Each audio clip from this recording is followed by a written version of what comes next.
When you watch my videos, open the description box because I actually do put information of that particular video that I put out, and it just makes things easier for yourself. Instead of just watching the video and then what you want to ask, you ask it in the comment section, whereby it's in the description box. Like, I'm making things easier for you. Do you get what I mean?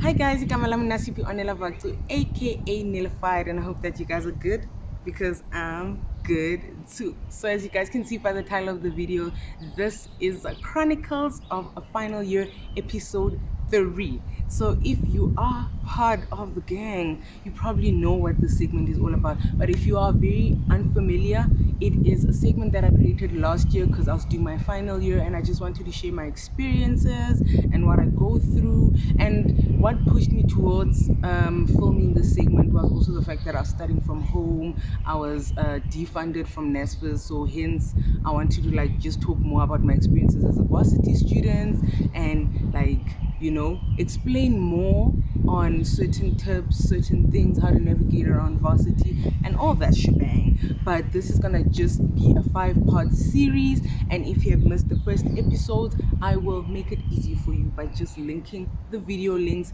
in my description box. Yeah man, without further ado, don't forget to like, don't forget to comment, don't forget to share, and most importantly, don't forget to subscribe and hit that notification bell so that you guys are notified, period, per.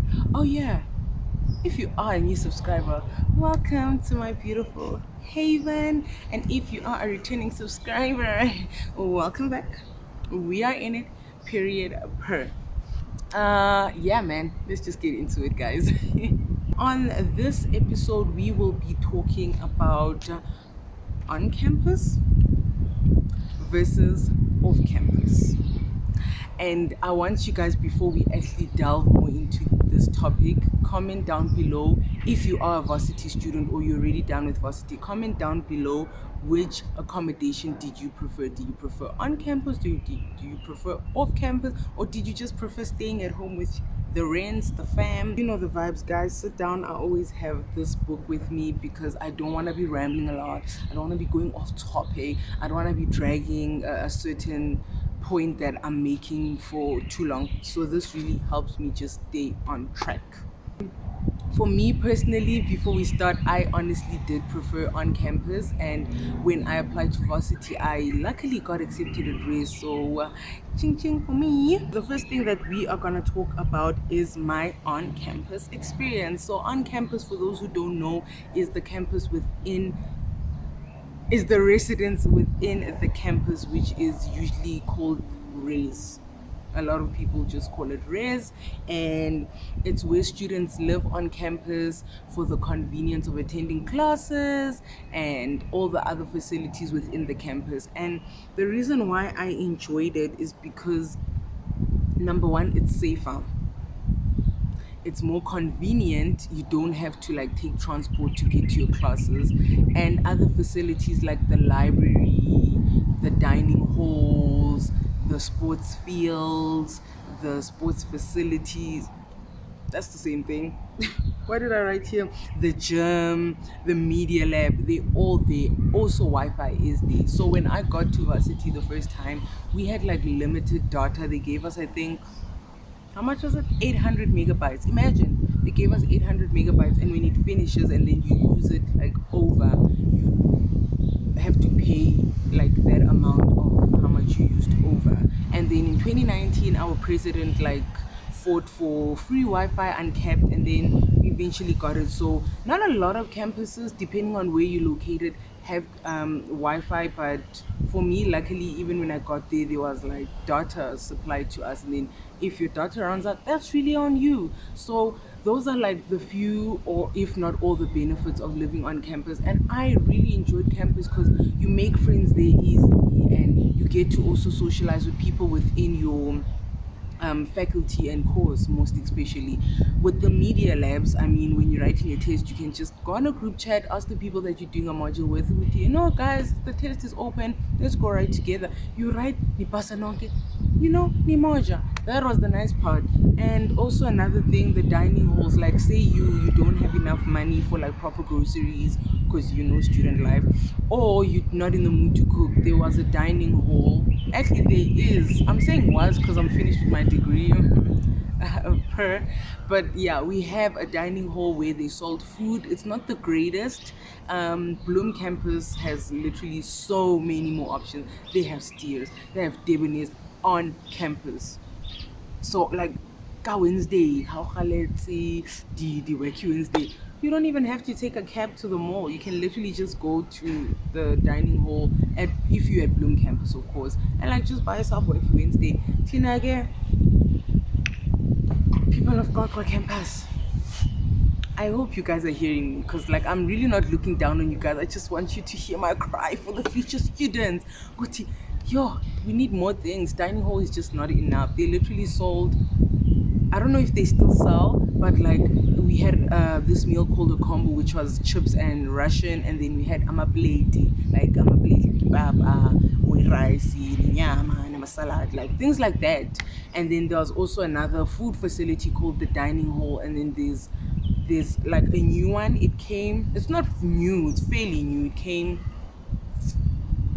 I think 2019, if not 2020. It's called Kitchen Bite. They sell like burgers, and they also sell plate and chips. Like their things are more student friendly and they're nicer and more aesthetic and more pleasing. So it was like it's a mobile kitchen, and then you just go there and order your stuff. So those are like really one of the nice things about living on campus, that a lot of things that you need outside campus are literally within the campus, and now you don't have to spend money on transport. You don't have to walk long distances if your campus is not that large, of course. And with mine, it's quite small, so everything was like at arm's reach, you understand.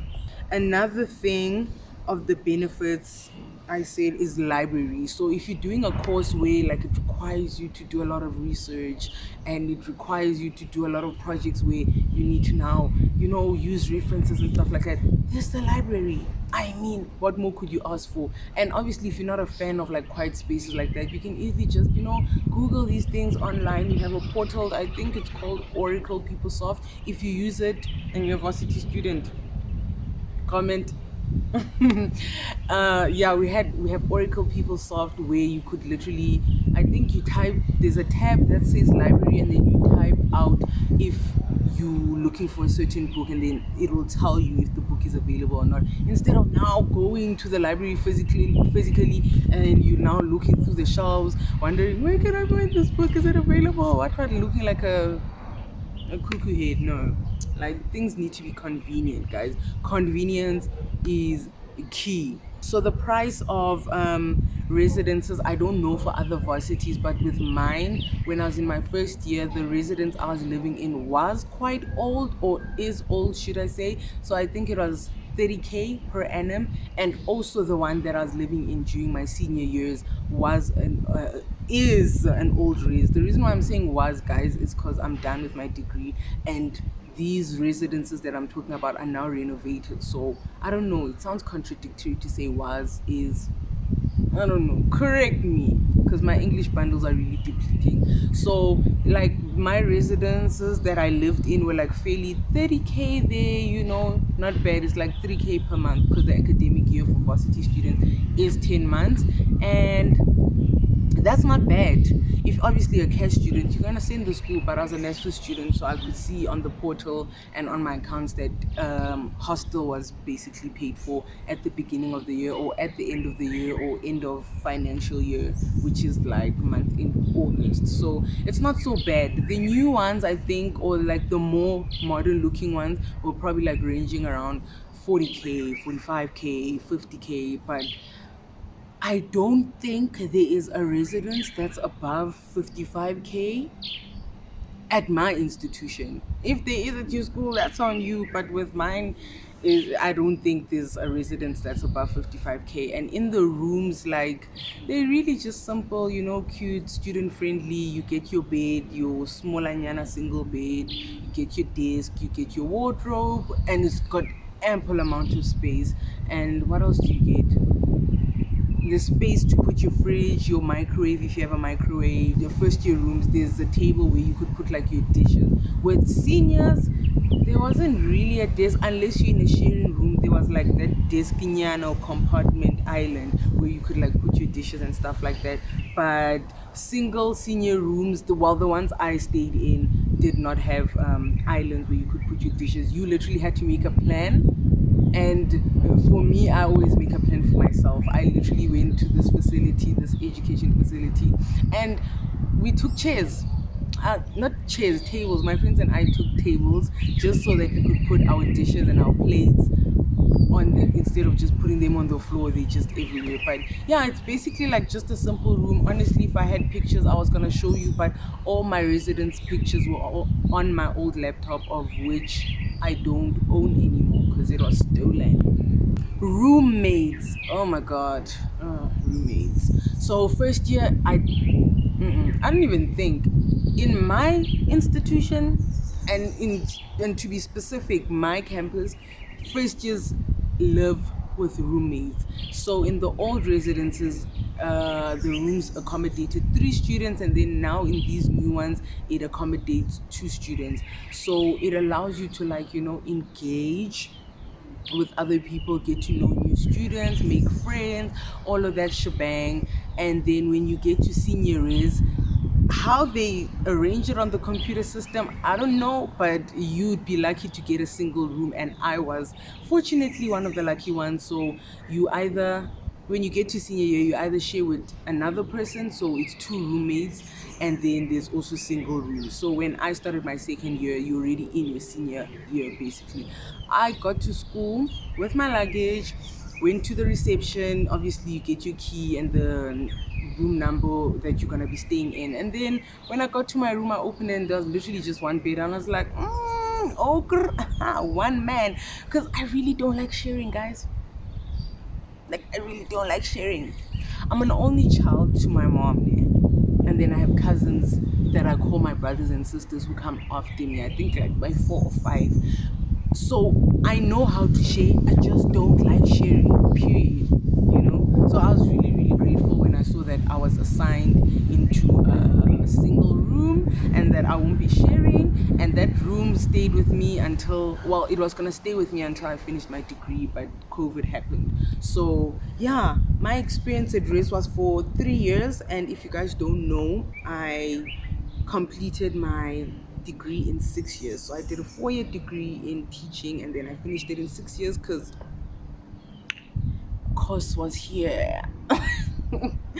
Course was gripping me by the neck. It was bad. Now, Futi, the first time I feel I really wasn't taking varsity seriously. I was focused on things I was not supposed to be focusing on, and hence I finished in 6 years. I was at Race for 3 years, from 2018 to 2020, but 2020 was just 3 months until we were told to like go home because the vid was in the country. It was very, very bad. So my experience was really not bad. I did make friends. I did involve myself in a lot of events. And yeah, before I ramble too much on that, the advantages and disadvantages of living at Race. I'm not gonna name all the advantages because I can't really remember them from the top of my head, and I'm also not gonna name all the disadvantages. I really want you guys to engage with me under the comment section and also tell me your experiences and also the advantages and disadvantages that you feel correlate with race, which is on campus accommodation. So the advantages is convenience. I mean, everything is at arm's reach, from the library to the media labs to the food facilities to the sports fields and everything else. Convenience. Number 2, Wi-Fi. I know that can fall under convenience, but number 2, Wi-Fi. You don't have to buy your own data because you're already connected to the school Wi-Fi. Number three, safety. Oh, that one is like number one advantage. Yeah, safety, because every resident, every point of facilities on campus, every gate, every entrance, every exit literally has a security guard, if not two. And I don't know if it's every institution, but my institution only introduced it proper in 2021. We have a protection services office that when anything happens like to you, like in terms of harm, violence, harassment, and all of that shebang in the residence, you can quickly just go to the protection services and they will help you literally. Another advantage is you get to make friends easily. Like socializing is just so much easier because when you're in a first year is you with first year students, except for the RAs of course, and then when you're in a senior is you with senior students, whether it's a third year or fourth year, you with them. And then also when you're in a post grad residence, you with post grad students. So socializing is really easy and you get to mingle with people who are basically doing more or less the same thing as you, not even in terms of course but in terms of like age, interests, all of those things. Just it's much easier that way. And then the last advantage is, I don't know, for me the reason why I'm putting this one under advantage is because Kwakwa campus is not in a city, guys. That's a town. So the advantage is campus has a generator. So ish, your cupcakes economy, load of the shedding, dark city. Yeah. Like yeah. Anyway, yeah, generator, guys. When there's no electricity or there's load shedding or power cuts, there's literally a generator that literally keeps the lights on. I think it also keeps the plugs on now, but when I was on campus it just kept the lights on. And now they've also introduced gas stoves, so if you're hungry or you haven't cooked, lucky for you, you can cook. So yeah, generator, those are the advantages. And then the disadvantages of living at res. Number one, the rules are too much. Like, guys who are varsity students, I get it, safety and all of that, but like some of the rules are really they're a bit exaggerated. Because when you have to, like, when it comes to visitation, especially when you're visiting someone who's in an opposite sex residence, visitation ends at 10. Like 10, what happens on a Friday? And our chillers at that residence is starting at 9. I'm there for an hour. At 10, I have to leave. Oh my god, no. Like, don't bore me. But yeah, those are the advantages. That's the first disadvantage. Number two disadvantage, some of the events are compulsory. Like if you're a student, some of the events you are obliged to attend, and not the fun ones. I'm not talking about like the fun ones where it's like spring day, pageants, contestants, what.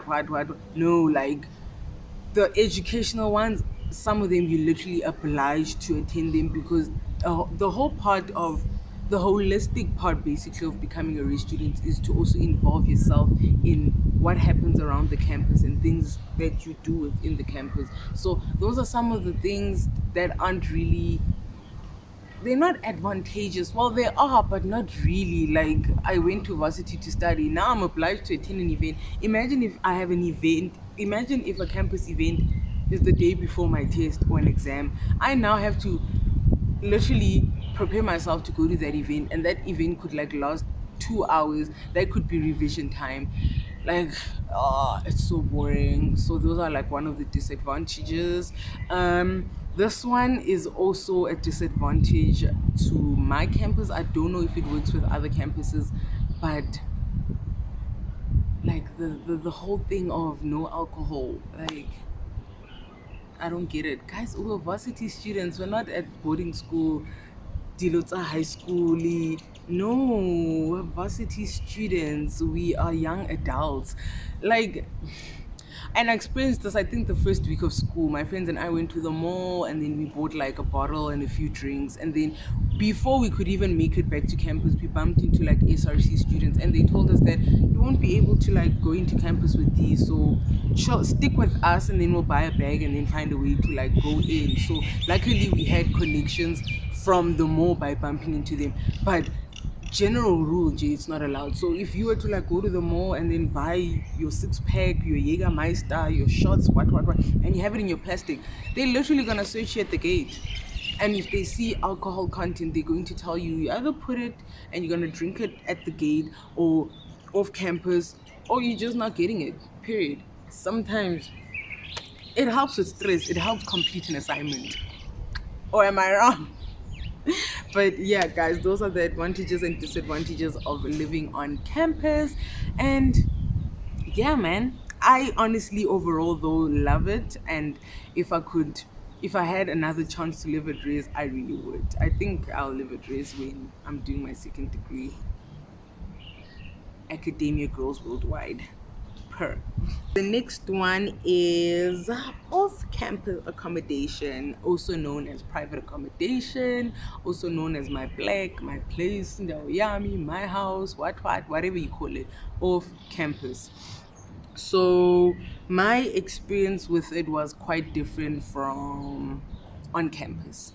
So I moved off campus 2021, right, the year after lockdown, and I lived like in different rooms, of course, because like the rooms there, not giving. I lived there for the second half of my varsity experience, which was obviously another 3 years from 2021 to 2023, and it was quite nice for some of the parts, but also not nice for most of the parts.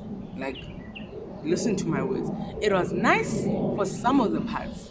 It wasn't nice for most of the parts. Dango.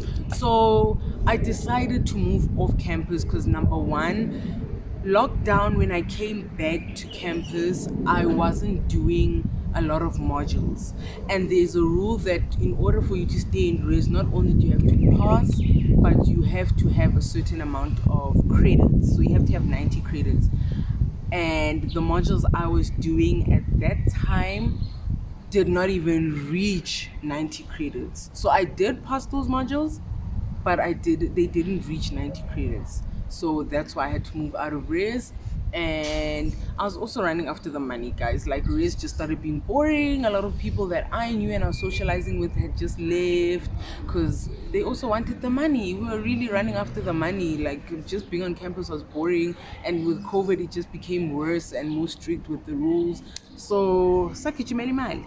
NSFAS, obviously. I don't know.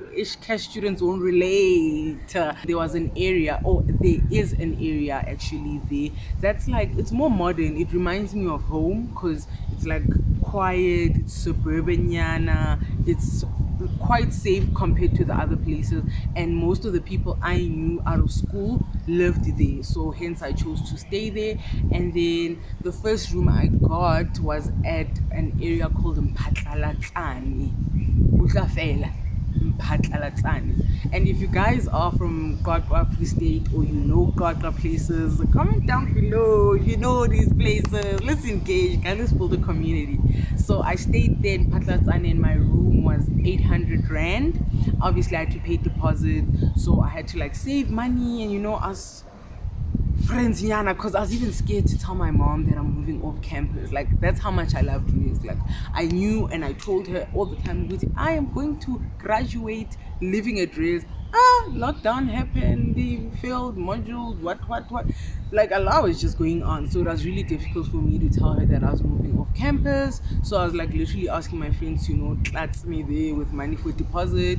My room was 800 rand. I moved around March, and then I only lived there for a few months because I was doing my teaching practicals. So I had to move to a room closer to my practical so that I don't have to walk. Like, in situations where I'm doing teaching, so obviously my practicals are at a school.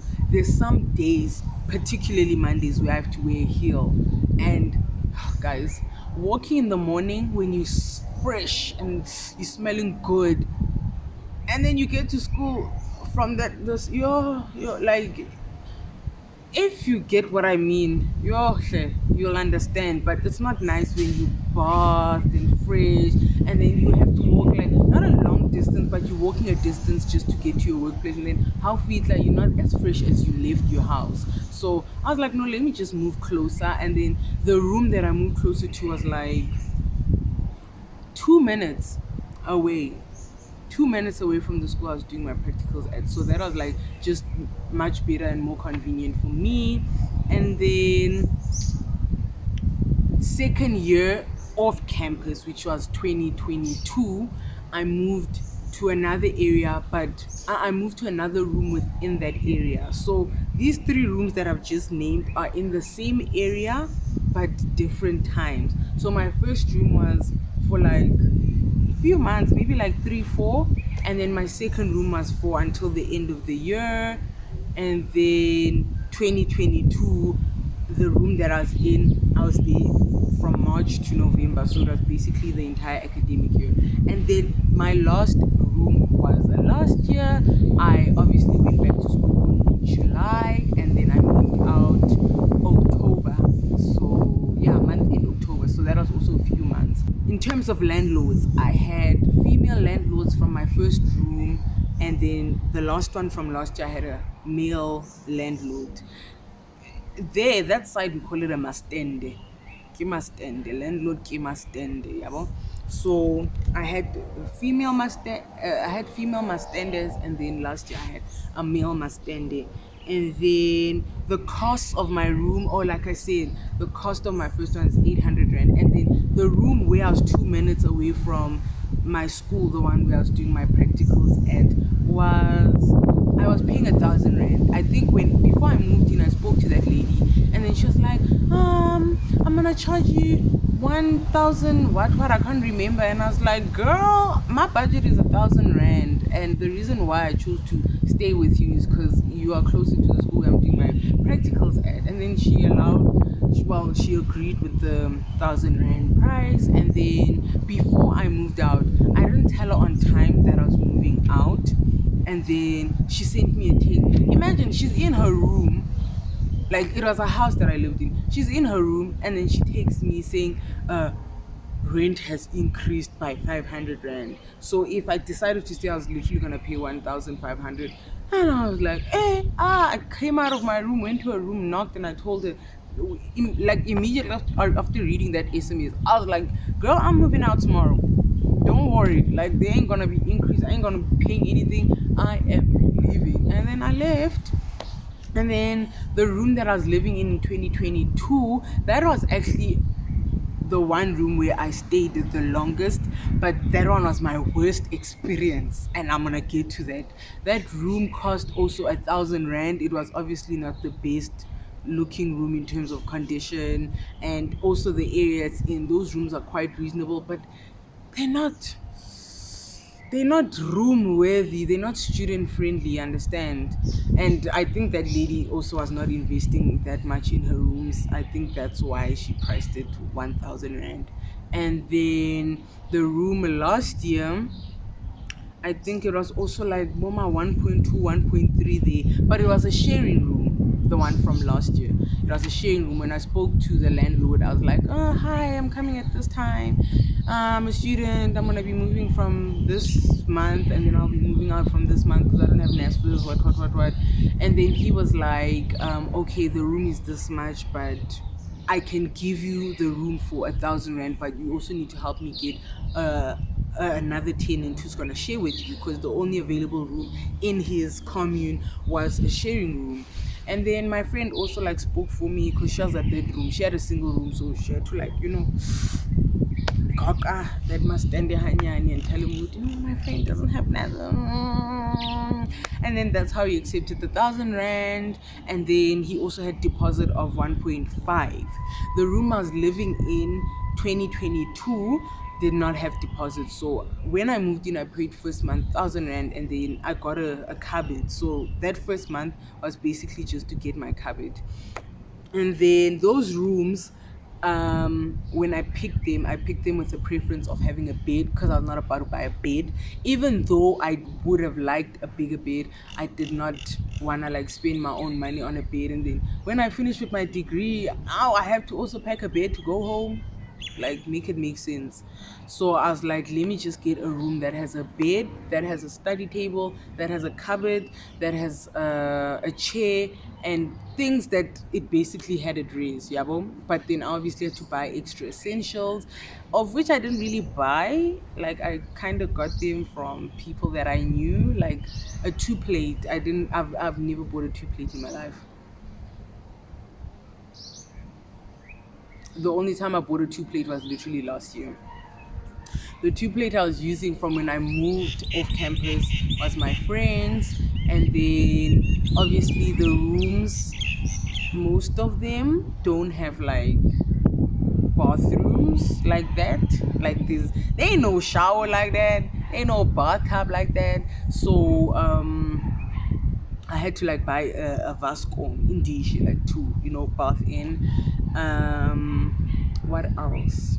I also had to buy like a mini Vascom for my dishes because there's no sink. Like, guys, these things that I'm talking about is because I was at a varsity that's in a small, okay, small town, yeah, small town that's still developing, and it's developing slowly. So some of the things like bathroom, shower, Wi-Fi off campus, they are there, but obviously I would have paid more than 1,000 rand. So with my experience, obviously I had to compromise here and there and work with what I have. What else did I also have to buy? Oh, there was a point where I bought what do you call that thing? A portable wardrobe, the one that you assemble for my clothes. The sun. Hope I still look good though. Had to buy a dustbin, but I had a dustbin at Reese, but I wasn't using it that much. Had to buy a dustbin. Had to buy like smaller nyana things that I needed for off campus that I didn't even have to buy when I was at Reese. So that also kind of not broke my account nyana, but like it made me have to like dip into my account to like buy those essentials, and obviously to have quality living, even though it wasn't the most convenient. But obviously if I really really really really wanted a shower, I would have opted for the rooms with showers and stuff like that. And the room I was living in last year had a bathtub, and it also had a geyser. But when I moved there, my friend tells me that Mastende Ari, the geyser is not working. I was like, eh. But I wasn't like that bothered because I was like, at least I still have my Vascom that I can bath in. So that was not even a biggie. So those are the costs and breakdown. Some rooms off campus, the landlord does require a deposit, of which might, and that might is a big might, that might be refundable, obviously, when you move out. And also, some rooms that side, the landlords don't really have contracts. So when you move in, it's a thing of just take the Mastender's phone number, bank account, send your thingy, your rent every month, and that's it. This thing, which now you're gonna sit down, talk about lease, check the room. No, it's not apartment viewing here. That side is pick your room, look at the pictures, and that's and how we searched for our rooms. There's a group on Facebook called Quadra Rooms, and then that's where students usually search for rooms there to rent out, and that's how I also found my rooms, obviously. The benefits of living off campus. Oh my god, in terms of my experience, the benefits, like the rules, very little, freedom, oh my gosh, like, oh, amazing. What I love the most about my experience is the fact that I could have visitors for however long I want. And I could even do sleepovers with my girls, because Res, you're not allowed to sleep over. You don't do that. Like, Res students is Res students. So if you live off campus, it's that thing of like, what are you doing in a residence room? Even if you have a test and you just want to, like, sleep for a few hours. It's not allowed. I'm very much sure that there's still students who do that thing of letting their free sleep over, but it's really not allowed. So off campus allows, like, who gonna tell you what? Because if I pay my rent to my landlord, that's the only thing that matters. That's the only thing that binds us. But there are some rooms that are very much strict, and they have, there's security, there's cameras installed. They also doesn't probably allow friends for that long, or parties and stuff like that. But overall, the freedom is much better than um, on campus. So the advantages is more freedom than on campus, because there's not a lot of rules like it is like visitation. There's no things like that, honestly. You can have your, okay, that falls under freedom. Yeah, freedom in terms of like subcategory. You can have your parties, you can have your sleepovers, you can have your chillers, you can bring your alcohol, you can drink whenever you want, you can bring your alcohol whenever you want, into your room, instead of having it to be checked at the gate and then they tell you whether it's allowed or not. Another advantage is you actually learn to be an adult. You learn to live alone, unless you're sharing obviously with a friend, but you literally basically learn to live in your own space, because now you have to learn. Is my tripod falling, or I'm seeing things? Hectic. You actually learn to live alone. You actually learn to see how living is, and also you learn how to manage your money more. Because on campus, I mean, if you're obviously a cash student, your parents are the ones who pay for your hostel, and then they give you an allowance, and then all you buy is literally just your toiletries, groceries, clothes. What else? And other miscellaneous things that you like think you need as a person. But like off campus, you, like, when your money comes in, you have to budget for your rent, of course, you have to budget for electricity, you have to budget for food, miscellaneous things, your outings. Like, your budget is much more tight, and you have to be more responsible than on campus. So it really teaches you to be independent and more responsible, and actually be an adult, because you're living off campus in your own room, even though it's a commune. So those are the advantages, I think. But if you think the thing of growth as an adult is a disadvantage, then you got a problem. But I honestly feel like it's an advantage. It gives you early exposure to adult life. And obviously, people our age, we want apartments before we even have a job. So if you decide to live off campus as a varsity student, it's a good thing, but also not a good thing. But it's 70% a good thing, because you start learning more responsibilities in terms of managing your money, freedom, and all of those shebangs, because you live alone, but outside, without the strict rules of on campus. And then the disadvantages are number one. And guys, the advantages and disadvantages that I'm naming are focused mainly on my experience and where I'm based. I can't really speak for other places, because I haven't studied anywhere else. So the disadvantages is safety. Some areas, they're scary. Some areas, they even tell you before you move that don't live in the street because there's people who do this. Don't live in these rooms because hey. No, live in this place because it's much safer, it's much closer to this. Don't live at this area because they don't have security, or there's a lot of break-ins or a lot of crime. Like, there's an area so close to campus, literally most students who live in that area walk to campus instead of taking a cab. But it's one of the most dangerous. Like, that place, their rooms are cheaper, it's closer to the campus, so it's like convenient. But safety, yeah. You see, if you live there, I don't even want to name that place. If you know Kwakwa, like I said, you know what place I'm talking about. That place, if you live there and you're a student, make sure you buy your room by 5. Make sure you buy a room by 5 and 5 p.m. because the crime there is it's crazy. It's really crazy.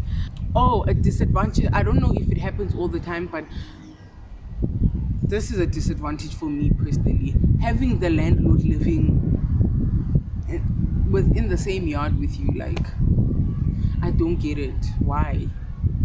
Why? The first room that I stayed in, the landlord was not living in the yard. She had her room somewhere else, and then those rooms were literally just rooms for tenants and student people who are renting out. Only the other rooms after that, literally the landlords were living um within the yard. So they like literally keep watch on everything you're doing. When you're doing challenge, you can't make a lot of noise. When you're playing music, it needs to be a bit low to accommodate everyone else. Like, it's so annoying. Like, I feel like the whole point of also living off campus is to get more freedom and just to see how it feels to live alone. But yeah, Shane, bored Kesana. Why are you living within the same yard as me? Why do you wanna keep watch of me being a surveillance camera? The power cuts, and obviously most cases Aiki generate. Like when there's load shedding, there's load shedding. There will not be generators, there won't be solar to now, keep you all right. But lucky for me, two experiences out of those four rooms that I lived in throughout my off-campus experience, one room did it have solar? Did it have solar? No, I'm lying. The room that I lived in last year was literally the only room that had alternative lights. Like the landlord had like those rechargeable lights, knowing that like if you keep it on, you basically charging it, and then when there's load shedding, it stays on for like a few hours. So that was really great. And some rooms that had solar and like generators, obviously they're more costly, and I didn't have the budget for that. Literally, I told myself that when I live off campus, my budget is literally a maximum of 1,000 rand. I cannot go higher than that because NSFAS only paid the private accommodation later in the year, about my June, July, August. So it was also a thing of applying for that. And you had to like manage your money hella tight, you understand? 1.5, crazy. There's a time where I had that 1.5 from Nesfas, and my rent was 1,000 rand, and I only had 500 rand for groceries. But by the grace of God, I was doing promotions, so my promo money kind of clats for me to buy groceries and whatever else that I needed throughout that month. But it's really bad. Like off campus will teach you how to budget. It will teach you how to be responsible, not even in terms of monetary stuff, but like how to be responsible in general. From electricity, like Wunigi, I don't even want to delve in that. I just wanted to break it down briefly so you guys can understand where I'm coming from. And before I close it, what did I want to mention in terms of that lady that must end it? Oh yeah, my worst experience. Let me give you guys a mini story time. So my worst experience off campus was in 2022. Like that Mustende was so annoying. Like annoying is even an understatement. She was I like her. Till this day I still don't like her. Like when I moved there, obviously I got her through a friend of mine who stayed there while she was doing her undergraduate degree. So she was like, "No, move there, cause those rooms are not that bad. They're quite reasonable, and you can take literally one taxi to get to school via like a certain route." So I was like, "Okay, cool." When I get there, before moving out, obviously, I meet up with the sister. The sister's like, the room is 900 rand. I'm like, oh, okay, cool, grand. The day I'm going to move in, that's when I meet the original landlord, which is the sister. Your sister. The landlord is the lady's mom. So before I moved out, I met the daughter. of the landlord. And then when I moved in, it was the mom, obviously, who's the landlord. And then she's like, the room is 1,000 rand. You have to pay before moving in. What? Guys, that time it's raining. Like, it's raining. But I had the money. I wasn't complaining. I didn't like her approach. It's like I was not gonna even pay. And then I sent her the money. And then we discussed when, like, payment is obviously due in terms of like the days of the month. By this day of the month, I need to have my rent paid up. And she understood when NSFAS pays. So I was like, okay, cool, agreed, no problem. What made my experience so annoying and snacks and irritating and annoying, that lady was so nosy. Like, yo, she wanted to know everyone's business. Like, when I was playing music too loud, she'd sometimes ask, why do you play this kind of music? Well, musician. There's this time where I wasn't using the toilet that much. Like, I'm talking about like in number two. I don't know what was going on with my bowel system that year, but like I wasn't going to the toilet as much as I should have been on a weekly basis. And then she'd like not force me, but like she'd always emphasize that, no, you guys must wash the bath. What? I'm just like, lady, yo, I don't even use your toilet that much, and then you're going to force me to clean the bathroom when people who are making the mess aren't even cleaning it themselves. Like, oh, I didn't get that part. And then, to top it off, this is not even the cherry on top, it's the shit on top. Yeah, she would always like, what's the word? She'd always push the agenda of come to my church, and then she goes to those churches. So I don't go to those churches, guys. Like, I don't even attend church nowadays, and I do kind of feel bad about that. But like, I'm a Methodist, okay? And Methodists don't do no. So like she'd always push that agenda, like come to church. And then there was a time where my friends and I went out and we got too drunk. When we came back, like something happened of which I'm not gonna mention. And then when she saw what was happening, she was like, you guys are going to church. What? Imagine we went to church drunk. When we got there, the prophets, priest, pastor, whatever she is, she was like, everyone wants to be saved or give a testimony or whatever, stand up. Time I'm so intoxicated, so I'm not in my right state of mind.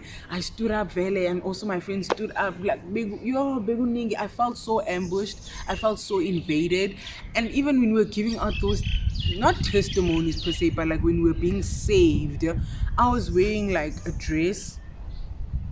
I was wearing a dress and this necklace that my boyfriend gave me, and then I had my septum, obviously. Like, I never take this thing off.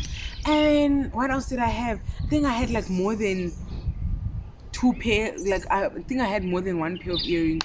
So when it came my turn to be saved, she was like, I'm talking about the prophet, like prophet, pastor, whatever. She's like, please take off your necklace. I take it off. She's like, please take off your earring. I take them off and I just leave this one. She's like, please take off your septum. Imagine in front of the entire church. Like, after that church service, when you got back to the room, she was like, oh shit, yeah. Like, yeah, that lady, I feel like she had problems, and like she has problems, and she just always found an opportunity to project them to her tenants. Like, I don't even want to talk about it anymore. But yeah, that was my worst experience. That lady annoyed me.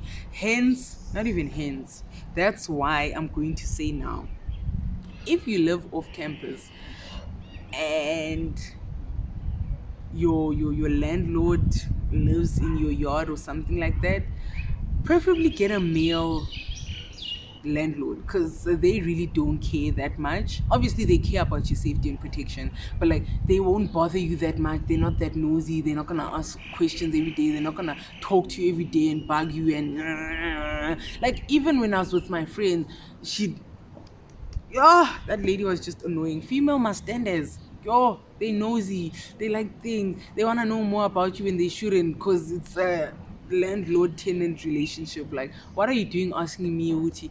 Why do you drink so much? Why do you go out so much? And then you're still gonna push the agenda of church. Like, lady, even if I was attending church, I think I would have been more pissed because she's pushing the agenda for me to attend her church. Oh, shame. She needs help. But yeah, guys, that is honestly everything that I had to say. That is literally all I had to say. I know it was a mouthful. I hope this video is not that lengthy. And I hope you guys watch it until the end. And if you got here, thank you so much. I am really, really, really grateful. And yeah, guys, I am 5 more subscribers short until we get to 300. But the road is to 500, and then 1,000, and then 2,000, and then you get the gist. So yeah, guys, that is it from me to you. I really hope you guys did enjoy this video and enjoyed this topic.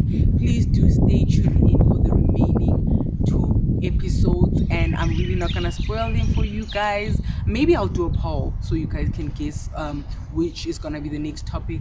But with that said, don't forget to like, don't forget to comment, don't forget to share, and most importantly, don't forget to subscribe to my beautiful channel and hit that notification bell so that you guys are notified. And I'll see you guys in my next upload.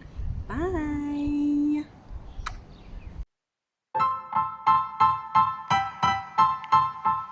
Style.